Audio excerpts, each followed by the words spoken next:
Здравейте, приятели! Казвам се Василен и съм създателят на Servify България, дигитална платформа за намиране и предлагане на услуги в България.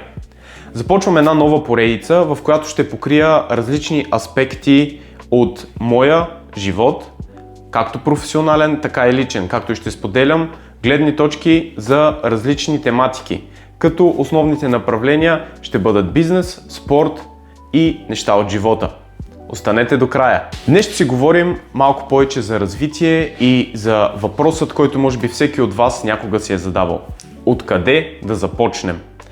Като най-правилно ще бъде да разгледаме днешното време и епохата, в която живеем. Не сме 1800-та година, за да има само фабрики и хората да живеят от това, че отиват на работа и се връщат. Днес денят, ежедневието, животът на абсолютно всички нас е доста по-динамичен.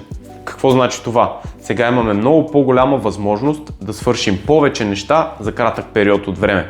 И какво трябва да направим с това? Смятам, че най-правилното е да се възползваме максимално от услугите, от възможностите и от туловете, с които всеки от нас разполага. Какво в момента е едно от най-нашумелите неща? AI. Точно така. AI е нещо, което аз лично сравнявам с индустриалната революция. Това е нещо, което ежедневно почти всеки от нас ползва, навлиза в нашият ден, дори и без да го усещаме, и смятам, че за доста кратък период от време вече свикнахме, че AI е нещо нормално. И то всъщност е. Това е една естествена пътека на развитие, която ни дава възможност да използваме и да съкратим времето за работа, за забавление, за изобщо доста неща. Как може да се възползваме от AI? Как може да работи той в наша полза?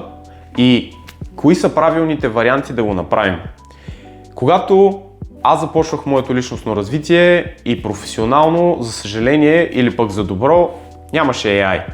Нещата се случваха по старомодния начин, да влизаш, да търсиш в Google, да търсиш в статии, да търсиш в различни ресурси, за да намериш това, от което всъщност имаш нужда като информация. Но сега вече това не е така. Нещата се случват доста по-бързо и можем за доста по-кратък период от време да извлечем много повече информация, отколкото преди. И е абсолютно нормално, когато започваме и се чудим откъде да тръгнем, да сме объркани. Откъде идва това объркване? Идва от там, че имаме прекалено много пътеки, които може да хванем. Вече почти всеки предлага крипто, трейдинг, различни видове LLM, SMMA и доста други неща. Програмиране, курсове, личностно развитие, и на един човек в своите ранни 20 години е доста трудно да реши към кое да се насочи. Аз ще дам моят опит, моята гледна точка и това, през което аз съм преминал, за да мога да помогна на вас, а и да помогна на себе си. Благодарение на интернет вече абсолютно всичко е много по-достъпно. Какво имам предвид? В момента, скролвайки в TikTok, на мен ежедневно ми излизат различни канали, които предлагат бизнес идеи от цял свят. И не е казано, че трябва да пробваме всички, но самия факт, че имаме достъп до такъв вид информация, която преди е била недостъпна, поради факта, че е липсвала тази свързаност между целия свят, ни дава възможност да пробваме много повече неща за доста по-кратко време и да видим кое работи за нас и кое не работи. В тази поредица искам да споделя какво смятам аз за правилно, което по никакъв начин не значи, че това може да е правилно за вас, но някои неща са си факти, които си остават, естествени са във времето и дават резултати не само при единични случаи, но генерално. Какво имам предвид? Когато използваме нашите социални мрежи, без значение по какъв начин, дали ще създаваме съдържание, дали ще ги ползваме за развлечение, дали ще ги ползваме за това просто да свържем с близки и приятели, ние може да се възползваме от това и в други аспекти. Какво имам предвид? Скролвайки и гледайки рилове, TikTok и различни други форми на съдържание с кратък формат, ние може да намерим доста възможности. И какво значи това? Имаме доста по-голям шанс да пробваме различни неща. И пробвайки различните неща, ние получаваме първо опит, който ни изгражда като характер, изгражда ни като хора, изгражда ни като професионалисти. Второ, получаваме някакви истории. смятам, че почти всеки, който е започнал да развива нещо, без значение дали са социални мрежи, дали е някакъв вид бизнес или е нещо странично, след това, дори и да не е успял, той има история, която може да сподели. И обикновено това са едни от най-интересните хора. Възползвайки се от това цялото нещо, единственото, което ни спира, е да започнем. Съответно, връщайки се на темата, откъде да започнем? Има няколко неща, които може да идентифицираме, за да може да предотвратим или поне да намалим шанса да се провалим. И сега ще ти кажа кои са те. Първо, може да се обърнем към нещата, които обичаме да правим. Най-лесно е да почнеш да ходиш на фитнес. Хипотетично. Обичаш да ходиш на фитнес, виждаш резултатите, виждаш разликата, виждаш промяната в себе си като човек, като личност, като здраве. Изобщо фитнесът е един много голям плюс в доста аспекти. Съответно, ти вече обичаш да ходиш на фитнес. За теб е приятно, наслаждаваш се на процеса, чакаш го да дойде, мислиш си, плануваш си, планираш си, за да решиш кой е най-оптималният начин да го правиш. Хипотетично вече обичаш да ходиш на фитнес и това е твоето нещо. Как можеш да монетизираш фитнеса? Как можеш да превърнеш това твое хоби в работа, в допълнителни доходи и така нататък? Има доста начини да го направиш, като не мисля, че сега е момента да навлизаме във всеки един от тях. Но генерално концепцията за това да правиш нещо, което обичаш, е по-издържлива във времето. Какво значи това? Когато обичаш да правиш нещо, е доста по-малък шансът това нещо да ти омръзне с времето. Да, определено не е изключено в някакъв период просто да не ти се ходи на фитнес, да не обичаш да спортуваш или просто да те помързява и да искаш да се опънеш на дивана за някоя друга седмица. Или да кажем, ако си на почивка. Доста от хората, които активно спортуват, когато дойде време за почивка, да кажем лятото, море, чужбина и така нататък, леко неглижират този факт, което е абсолютно окей. Не е казано, че 24/7 трябва да се работи, не е казано, че трябва нон-стоп да мислиш, да развиваш, да буташ в една посока, защото при много хора се получава бърнаут. Да, шансът да бърнаутнеш, когато правиш нещо, което обичаш, е доста по-малък от шансът, когато правиш нещо, което не обичаш. Но тук идва контрастът. Какво е важно? Поставяме си за цел да намерим това, да си дефинираме крайна цел. Каква може да е тази крайна цел? Някои хора просто искат пари. Без значение какво правят, без значение кога го правят, без значение дори защо го правят. Те искат да увеличат своя доход. Искат да станат милионери, да могат да представят този флаши лайфстайл, който Instagram ни залива постоянно, което също е файн. Всеки има право да прави каквото реши. Няма рамкиране на това, което правим. И нещо, което мен много ми отвори очите, поради което започнах да правя тази поредица, е едно изказване на Алекс Хормози.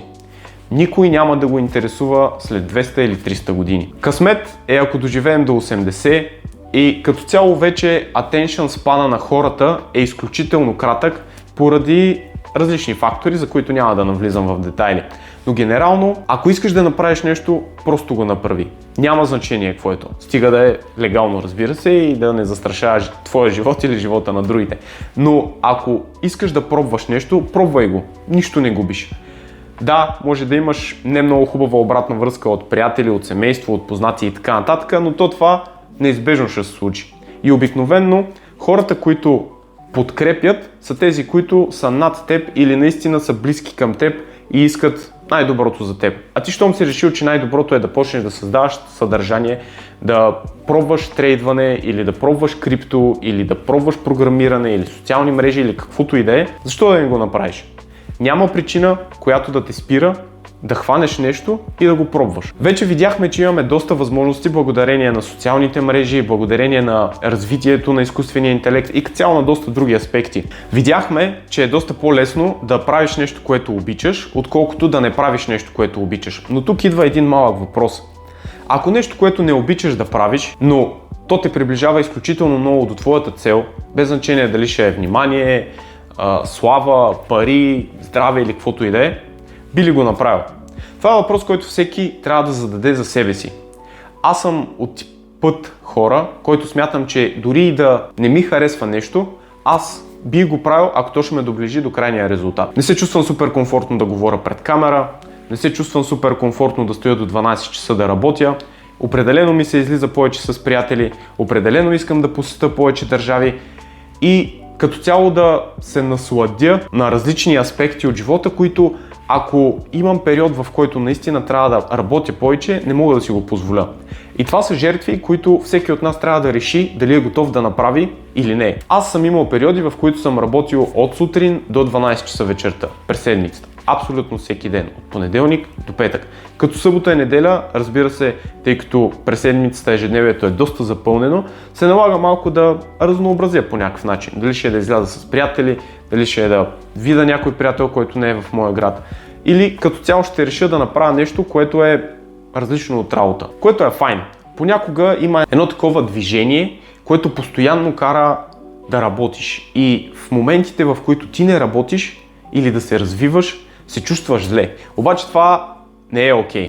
Както се казва, being there, done that. Не е окей. Има моменти, в които е хубаво да натиснеш повече, да се фокусираш малко повече над работа, да акцентираш на това да си достигнеш някакъв майлстоун или някаква цел, която си поставил, но в същото време да си постоянно под стрес, че ти не си достигнал там, не е здравословно и в дългосрочен план това може да съсипи лични отношения, приятелски отношения, връзки с приятели и близки, с роднини и така нататък, защото ти се превръщаш в един работохолик, който постоянно гони нови висоти и не прави ретроспекция за нещата, които са се случили вече, за това, през което той е преминал, за това, което той е постигнал. Връщайки се на темата за нещата, които обичаме да правим и тези, които не обичаме, както споменах, аз съм от хората, които нямат проблем да правят нещата, които не обичат, стига да ги приближават до крайния резултат. Какво ще рече това? Да кажем, поставям си за цел да достигна 100 000 лева на година, тъй като вече сме в еврото, аналогично е около 50 000 евро. Съответно, имам си някаква определена сума, която искам да постигам на месец. И ако знам или искам да го направя, просто ще се фокусирам на това нещо и ще му отделя малко повече време, ще го приоритизирам. Ще пожертвам излизанията, ще пожертвам вижданията с приятели, ще се опитам да стана малко по-социален от аспекта, в който да намеря повече контакти, с които евентуално това нещо може да ме доближи до тази моя цел. И каква е идеята на цялото това нещо? Ако се налага аз да копая дупки навънка, но знам, че ще ми бъдат платени тези 100 000 лева на година, аз съм абсолютно файн. За мен няма никакво значение. Важно е крайният резултат. Много хора не са така. Много хора предпочитат да правят нещо, което обичат, нещо, което ги пали отвътре и което ги поддържа в тази траектория на постоянно градиране. Аз не смятам, че съм такъв човек, нямам против да правя нещата, които обичам, но в същото време нямам и против да правя нещата, които не обичам. Това вече е индивидуално и лично за абсолютно всеки един от нас. Като не е лошо да си от единия вариант, не е лошо да си другия, не е лошо да си и от двата. Може да се миксират, така да кажем, тези два архетипа и някои неща, които не харесваме, но ни дават доста повече резултати от това, което сме си поставили да ги направим, но пък в същото време за тези неща, които не харесваме и просто леко ще ни помогнат да ги игнорираме и да не се включим към тях. Като това абсолютно също е файн. Всичко е файн. След 200 или 300 години никой няма да помни това, което сме правили, така че защо да не го пробваме, защо да не видим какъв ще е крайният резултат, защо да нямаме някоя по-хубава история, защо да нямаме малко повече опит. Трябва да се пробват различни неща. И без значение дали обичаме или не обичаме да ги правим, поставяме си някакви цели, приближаваме се към тях постепенно и се развиваме. Добре, вече сме решили, че без значение дали обичаме или не обичаме да правим нещо, ние ще се захванем, ще го пробваме, ще видим какъв ще е крайният резултат. Не се знае. Сега въпросът е как да започнем, тъй като всяко нещо си има един скилсет от умения, които трябва да имаме, за да може да го правим сравнително адекватно. Какво ще рече това? Ако решим да правим социални мрежи, но нямаме никаква представа от социални мрежи, може би ще е удачно или да изкараме курс, който да ни даде малко повече информация, или да намерим някой приятел, който вече го прави, познат, близък и така нататък. Съответно, първото нещо, което трябва да направим, когато решаваме да тръгнем по някаква пътека, е да идентифицираме в какво сме добри. Всеки човек е добър в нещо различно, което е нормално и в същото време е както плюс, така и минус. Ако си на дъното и знаеш, че нищо не можеш, Поне знаеш, че трябва да придобиеш някакви умения преди да тръгнеш да правиш каквото и да е. Но ако вече си се поинтересувал от различни инструменти, с които да изкараш допълнителни доходи, или пък имаш афинитет да ходиш към кафета и си обърнал внимание как на някои места има повече места за клиенти, на някои места акцентират повече на атмосферата, на други места на музиката и така нататък, ти вече може би имаш някаква представа за това какво искаш да правиш. И може би вече имаш някакви умения, които не си осъзнал, че ги имаш, но всъщност те биха ти били изключително полезни, ако тръгнеш да развиваш какъвто и да е бизнес. Каква е идеята на това? Да идентифицираме това, в което сме добри. Аз смятам за себе си, че съм добър в това да говоря. Разбира се, винаги може да бъдем по-добри и малко или много тази поредица е за това. Искам да подобря себе си в говоренето пред камера, искам да подобря речта си, искам да подобря погледа си, жестовете си, мимиките си и като цяло излъчването си. Тъй като смятам, че през 2026 е изключително важно да имаме внимание. Както споменах в началото, аз развивам платформа за търсене и намиране на услуги. Като тази платформа трябва да достигне до повече хора. И как може да се случи това? Единият вариант е с пари, изключително много пари, тъй като маркетинга е доста скъп. Другия вариант е чрез някакъв вид внимание. Социалните мрежи са най-лесният вариант. Преди, може би, стотина години, да кажем, социалните мрежи изобщо не са били факт, най-вероятно не са и съществували дори. Като тогава, за да маркетираш нещо, най-лесният вариант и може би най-достъпният е бил физическата реклама. Това са билбордове, това са постери, това са флаери, това са различни физически неща, които ти предоставяш на хората в голям обем, за да можеш да покриеш по-голям пазар, с които хората да знаят за теб. Сега това вече не е точно така. Сега имаме възможност да застанем пред камера, да поговорим, да споделим нашата гледна точка и е доста вероятно да достигнем до много хора. И то напълно безплатно. Различните аспекти от създаването, поддържането, скалирането на бизнес изискват различни умения по целия път. И идеята е да видим къде сме добри. Дали сме добри в това да общуваме с хора, тъй като има доста голям процент от хора, които са просто интровертни. Те не обичат да са в големи компании, не обичат да говорят, не обичат да се снимат, не обичат да са център на внимание и така нататък, което също е абсолютно файн. Но аз мятам, и това разбира се е моята гледна точка, че за да може да достигнем до повече хора, малко трябва да си излезем от тази зона на комфорт. Тъй като колкото и да сме интровертни и колкото и да не ни е удобно да говорим с хора, ако не може да представим нашата работа пред останалите, ами само ние ще си я ползваме. Да, може да ползваме AI реклами, в момента е изключително модерно различни продукти, да се създават видеа от AI инфлуенсъри и така нататък, но смятам, че това е един пик, който ще започне, смятам, че вече е започнал, ще продължи някакъв период и тъй като в моята представа всяко нещо е колело, най-вероятно този пик ще се завърти и отново хората, които застават пред камера и показват лицата си и говорят за това, което правят, ще излязат на преден план. Каква ми е идеята? Ако си интровертна личност и не обичаш да говориш, е доста вероятно да имаш някакви технически умения. Без значение дали би било то употребата на AI, програмни умения, така че да създаваш продукти, дигитални услуги, курсове и така нататък, или пък може би си много добър в това да управляваш хора, тъй като това е един доста тънък момент, в който смятам, че никой не се ражда готов.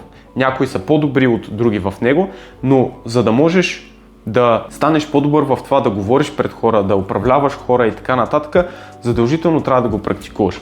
Може да има много теория, може да има много ноу-хау в интернет, може ChatGPT да те съветва за доста неща, но като повечето аспекти, ако не ти дойде на главата и не минеш през него, няма да се научиш.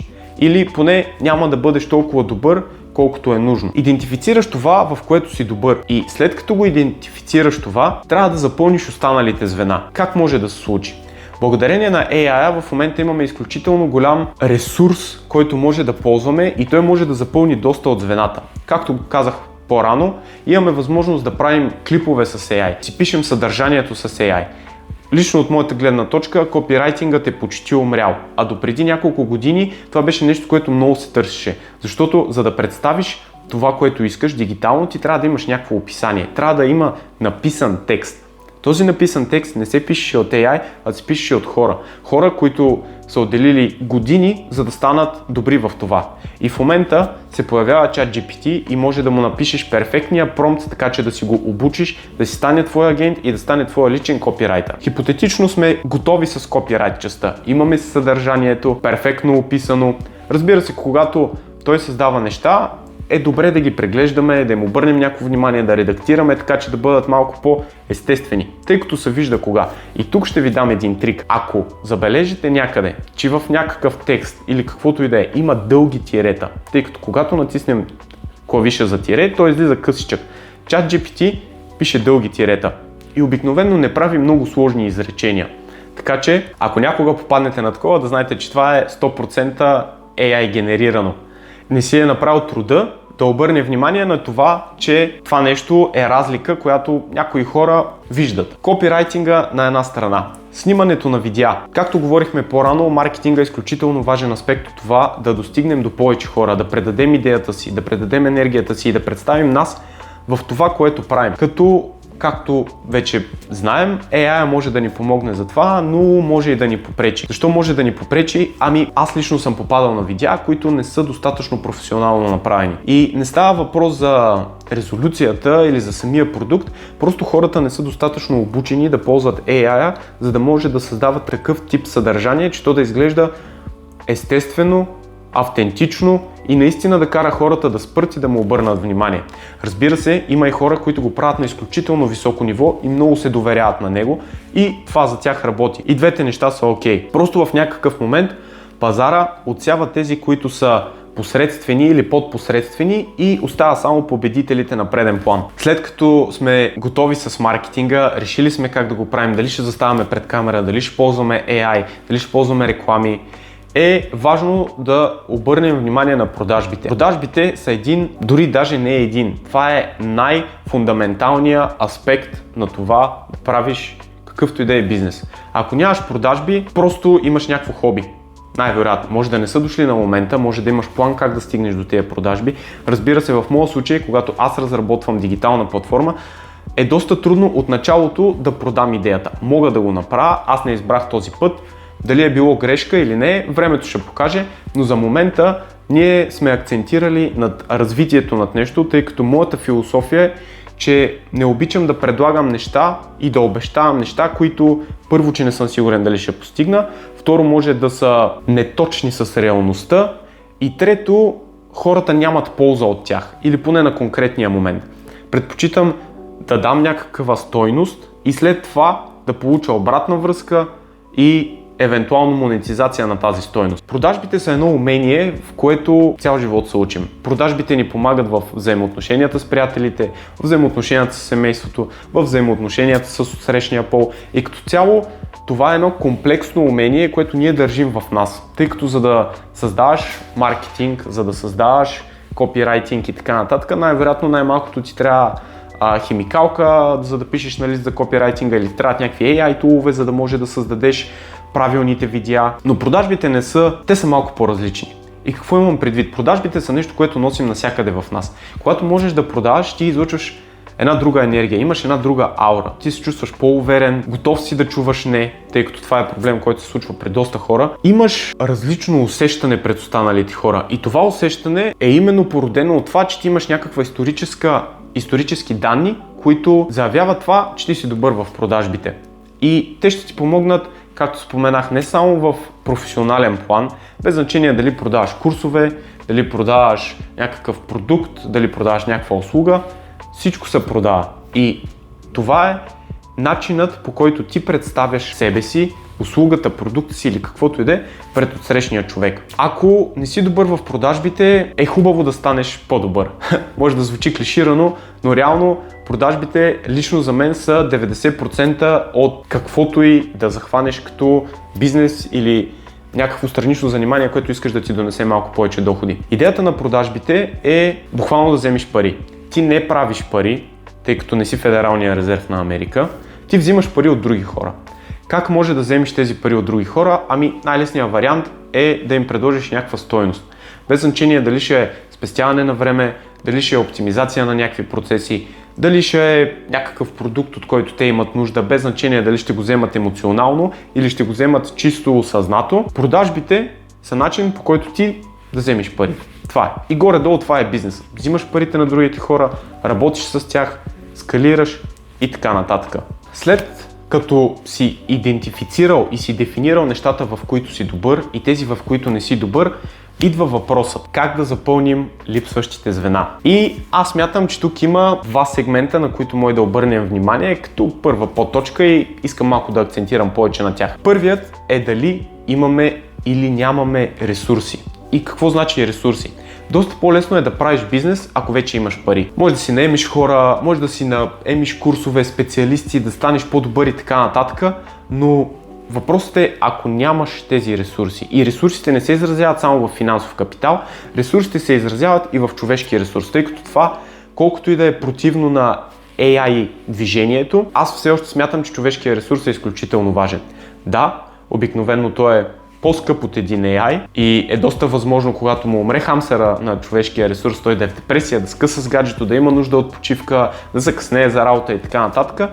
Но смятам, че каквото и да правим, го правим с хора, тъй като каквото и да продаваме, ние продаваме на хора. Съответно е важно да идентифицираме дали имаме или нямаме ресурси и какви са нашите ресурси. Тръгваме от кота 0. Никога не сме се замислили за ресурси, нямаме представа какви ресурси имаме. Нека да помислим заедно. Имаме финансовия ресурс. Това е доста лесно да се дефинира дали имаме или нямаме. Въпреки че този финансов ресурс може да не стигне за определено количество прогрес или развитие или инвестиция. Съответно, трябва да видим нишата, в която се развиваме, от какъв ресурс има нужда. Да кажем, ако започваме с 1000 евро. Тръгваме с 1000 евро и искаме да правим социални мрежи. Окей. 1000 евро, искаме да развиваме социални мрежи, да ги монетизираме и така нататък. Тези 1000 евро къде ще ги алокираме? Дали ще си купим просто един iPhone 17 Pro или ще си купим някаква техника, която да ни подобри да снимаме, или пък първо ще решим да отделим 100-200 евро, за да станем малко по-добри в говоренето, да разгледаме малко други аспекти, да попътуваме и така нататък, и останалите могат да бъдат алокирани към маркетинг, към реклами, към някакъв по-специфичен тип съдържание, който се очаква да хване аудиторията, към която се целим. Различните аспекти от това дават и различни резултати. Съответно, ако имаме 10 000 евро, или имаме 100 000 евро, е доста по-лесно да навигираме между това къде да ги алокираме и за какво да ги ползваме. Като в повечето случаи хората, които започват, най-вероятно имат някакви къси спестени пари или пък имат достатъчно просто да живеят от месец за месец, което също е файн. Не ни трябват пари. Имаме интернет, имаме AI, имаме цялото знание на света в една клавиатура, която просто като разцъкаме, ще получим това знание. Какво решаваме да правим? Кой е най-правилният начин? Как ще алокираме тези ресурси? Единият вариант е, ако нямаме никакви ресурси, да започнем просто да работим. Това е най-добрият начин, по който ние може да получим някаква обратна връзка. И да, сега, ако нямаме никакви ресурси и искаме да инвестираме в това да построим жилищна сграда, доста е вероятно да не се получи. Но ако решим да правим някакъв вид съдържание или решим да пробваме различни видове програмиране или различни SaaS продукти, така че да можем да изградим някаква услуга, която да предлагаме, доста е вероятно да нямаме нужда от голям капитал, за да може да започнем. Съседите ремонтират. Страхотно. Решаваме дали имаме или нямаме ресурси, решаваме към какво ще се насочим и следващият аспект, към който може да се обърнем, са човешките ресурси. През периода, в който сме се развивали, живяли сме, без значение дали е било осъзнато или неосъзнато, винаги е имало някакви хора край нас. Ние сме социални създания, за да съществуваме е много по-лесно да бъдем в някаква група, някакъв пакт, някакво обкръжение от хора, които по един или по друг начин ще ни допринасят. Тъй като почти всяко нещо е транзакция. Без значение дали ще бъде в интимна връзка, дали ще бъде в личен аспект, дали ще бъде в приятелски аспект, почти всяко нещо е транзакция. Просто на различни валути. Може да идентифицираме хората, които са добри в нещо от приятелския ни кръг. Това е най-лесният вариант. Оглеждаме се от хората, които комуникираме на дневна база, на седмична, месечна база, приятели, които сме имали от университета, от детството, малко по-големи хора от нас, които сме се запознали във времето и така нататък, и просто им предлагаме. Много хора се притесняват да пишат, да се свържат с някого, защото един вид ще изглеждат все едно се молят. Ами, както казахме по-рано, след 200 или 300 години никой няма да го интересува, така че по-добре да предприемем това действие и да се свържем с този човек, защото не се знае от коя страна какво ще излезе. Може този човек точно в този момент също да има нужда от човек като тебе, от някой амбициран, млад, който иска да се развива по някакъв начин, търси нови начини да подобри себе си, иска да стартира някакъв страничен бизнес. И той, да кажем, да има капитал, но да не му се занимава с това, или пък да няма времето, тъй като има ангажименти като семейство, деца и изобщо доста други работи. Затова е хубаво да видим кръга ни от хора край нас. Да решим дали тези хора имат същата визия като нас, дали имат желание да се развиват, дали имат желание да търсят нови варианти, тъй като от личният ми опит доста хора казват, че имат. Много познати приятели и така нататък, предполагам, че вие също сте го чували. Да, брат, тук сега ще фаним, това ще направим, аз тук четох това, интересувах се от това, исках много неща тук да почна, нали, знаеш, то кучето, гаджето ма остае, то сега е лятото, дай да им тук на почивчица, дай да им това да направим и нещата остават само на думи. Такива хора ще има изключително много. И повярвайте ми, те лично от моя опит са доста повече от тези, които наистина са готови да се захванат и да правят нещо. Когато аз започвах с Servify България, знаех, че не съм много добър в маркетинга. И все още не съм много добър в маркетинга. Затова се обърнах към приятелския си кръг. Видях хората, които по някакъв начин създават нещо красиво, работят това или просто имат афинитет към това да се развиват. Тъй като когато аз започвах моята идея, не виждах нещата така, както ги виждам сега. И смело мога да твърдя, че бях и все още съм готов да работя на партньорство с някого, да помагам както мога аз с каквото мога за някой, който може пък да има нужда от моите умения. Така намерих моята страхотна маркетоложка, едно супер лъчезарно момиче, което ми помага в момента да изградим една по-красива визия, по-унифицирана, по-правилна за това, което ние искаме да представим пред света. Съответно, как го направих аз това нещо, тъй като с нея не се чувахме толкова често, да кажем бяхме в общи компании, но се виждахме от време на време. Времето прекарано заедно беше супер, но никога не е ставал въпрос за работни действия. И тук идва един много тънък момент, на който ще акцентирам в друго видео. Къде са границите между приятелството и работните отношения? За работната етика, за приятелската етика, за хубавите и лошите практики, но това ще го оставим за по-нататък. Какво направих аз? Просто се огледах от хората край мен, свързах се с тях и предложих: хей, искаш ли да пробваме да направим това? Мога да отделям хикс ресурси на месец, може за момента да не покриват твоите изисквания, но ще се постарая да ги достигнем с времето, защото това, което аз правя, е нещо, което е решение за малко по-нататък във времето. За момента много хора не го осъзнават, че имат нужда от това, тъй като все още нямат наболялата болка за такъв вид услуга. Но тя ми се довери, започнахме да работим и нещата се случват перфектно. Какво искам да кажа с цялото това нещо? Приятелският ни кръг е най-топлият ни lead generation край нас. Това са хора, които вече ни познават, хора, които имат някаква представа за нас и така нататък. Защо първо да не потърсим тях? Защо да не предложим на тях нещо? Защо да не ги вкараме в това, което правят? И доста хора ще кажат: да, искам, но няма да постигнат никакви резултати, тъй като имах и такива случаи във времето. Някой ще е чисто и просто от това, че не е точният момент да се включат. Някой ще е чисто и просто заради това, че имат доста ангажименти на главата и просто нямат физическото време да ни отделят, което е абсолютно файн. Не трябва да има лоши чувства към никой. Доста е гадно да те прецакат, ако решите да пробвате нещо, да работите заедно и накрая този човек по някакъв начин да открадне идеята, да го репликира, да открадне клиенти и така нататък. Това вече е малко по-друга тема.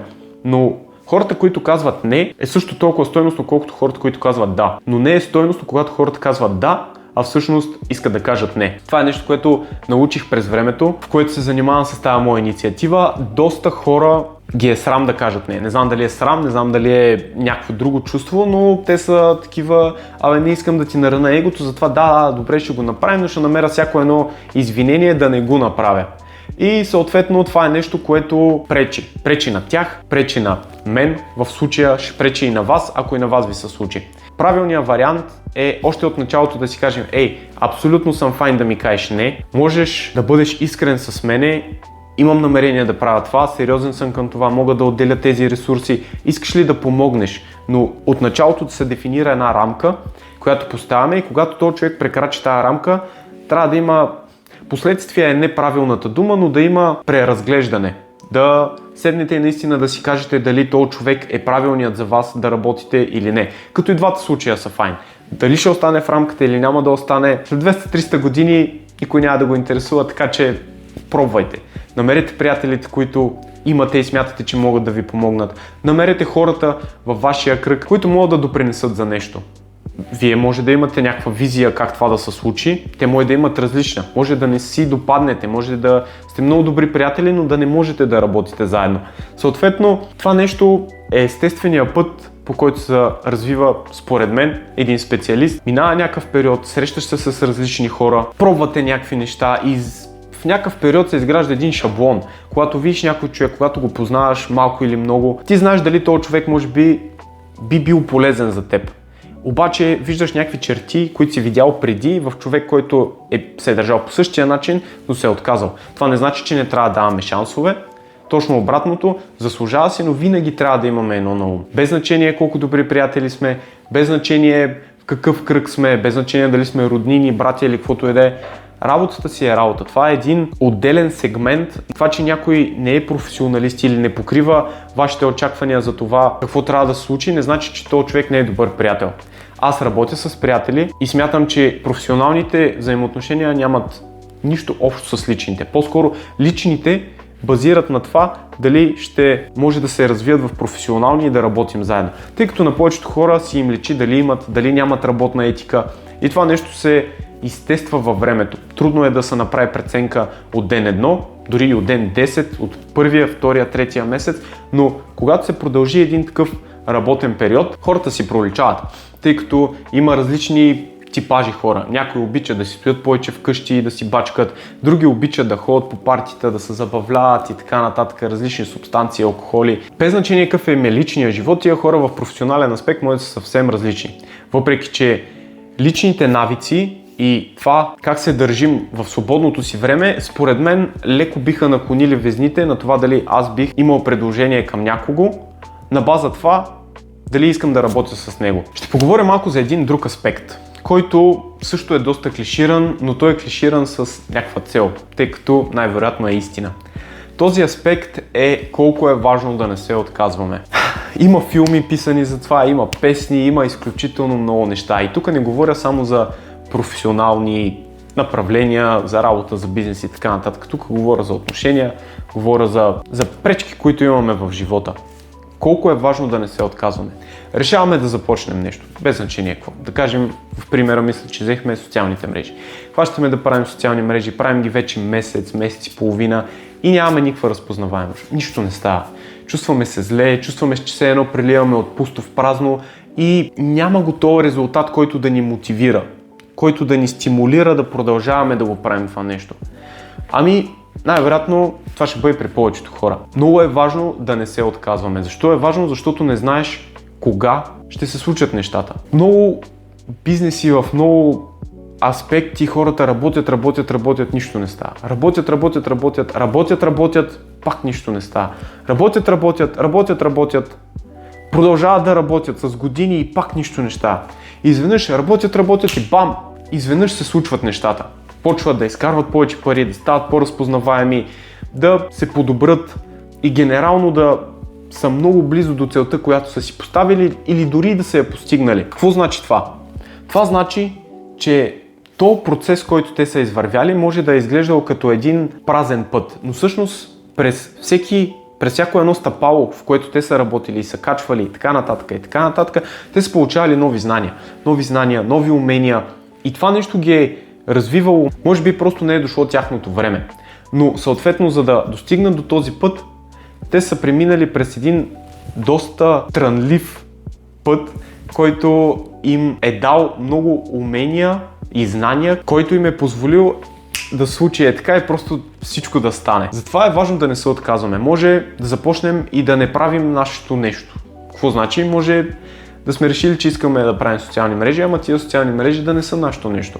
И в някакъв момент просто да ги оставим.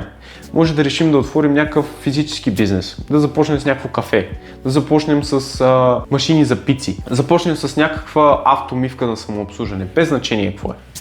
Хващаме се нещо, то не става. Хващаме второ, пак не става. Идва естествения момент, в който се запитваме, аз заслужава ли си, вече толкова време се мъча, безсънни нощи, жертви за излизания с приятели, екскурзии, семейство, гаджета и така нататък. Вече са минали, да кажем, 3 години от живота ми и нямам резултатите, които искам. Ами, аз също все още нямам резултатите, които искам. За мен летвата е изключително високо и не мисля, че ще дойде някакъв момент, в който аз ще бъда задоволен от това нещо, което правя, от резултатите, които имам. Тъй като смятам, че това е в човешката природа, винаги да искаме повече.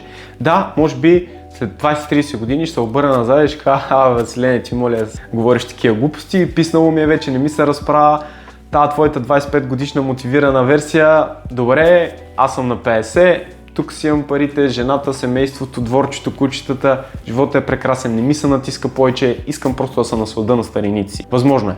Времето ще покаже, както вече знаем, след 200-300 години никой няма да го интересува нито за мен, нито най-вероятно за нещата, които съм правил, така че защо да не ги пробвам. И дори и да не се получи това нещо, първото, второто, третото, важно е да не спираме, тъй като през този период, в който сме преминали през някакви неща, ние имаме много умения, които сме придобили. Имаме различни аспекти, в които сме се развили. Със сигурност ще говорим по-добре с хора. Със сигурност, ако създаваме някакво съдържание, то ще бъде по-добро. Ще имаме око за някакви детайли, за които хората, които не са правили съдържание, най-вероятно няма да имат. И именно това е магията на цялото това движение и развитие. Хващаме се, правим нещо, ставаме по-добри, може да стане, може да не стане, но ние се развиваме. Ние минаваме по един път, по който не всеки човек ще мине, тъй като масово хората просто си намират една работа, задоволени са от начина им на живота, изкарват достатъчно пари за да се чувстват добре, да си позволят една-две почивки, да гледат семейство, да си изплащат ипотека, кола и така нататък, което също е абсолютно файн. Не виня тия хора, от 9 до 5 не е робство, от 9 до 5 е структура, но за това ще си говорим в друг клип. Има обаче и другия тип хора, които искат да пробват някакви неща и не ги е страх да се провалят. Не им е неудобно, не им е сконфузно, не ги интересува дали хората ще им се подиграват, близки, семейство, приятели, тъй като имам доста примери. Дори и аз самия съм бил такъв, имам много близък приятел, който се занимава с социални мрежи. Страхотно момче, 50-60 хиляди последователя в Instagram, много готини неща, но ние сме на такова близко ниво, че като го видим, задължително трябва да се избазикаме нещо с него. Трябва да го засилим, трябва да му обясним там, просто да го закачим. И това е файн, той не се бъдхъртва, не го бърка това нещо, става смях, всички са окей. Но има някои хора, които по-лично приемат това и го виждат като един вид нападка. Виждат го като подигравка. И не всеки е окей с тези подигравки. Но аз, например, нямам нищо напротив.